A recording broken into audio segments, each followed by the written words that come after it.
This is one of those little hacks that makes your CRM or intake forms way more dynamic and user-friendly. You want users to select from a drop-down list, maybe job title or department.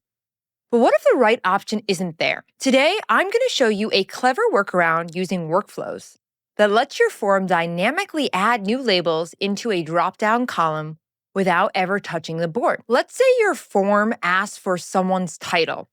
You've got a drop-down list of existing titles, but if someone selects other, a follow-up question appears asking them to enter a new role. That new title is entered into the text column. Now here's the magic. Once the form is submitted, a workflow checks if the other title column is filled in. If it is, the workflow does three things. It clears the placeholder value in the original dropdown. It grabs the new title from the text field, and it updates the dropdown with the new value. The result, a clean submission with the right title, even if it didn't exist before. If you want to implement smart workflows like this one for your Monday.com setup, reach out to us by clicking on the link below and booking a free discovery call. And don't forget to subscribe for automation tips and hidden features inside of Monday. Thanks for watching.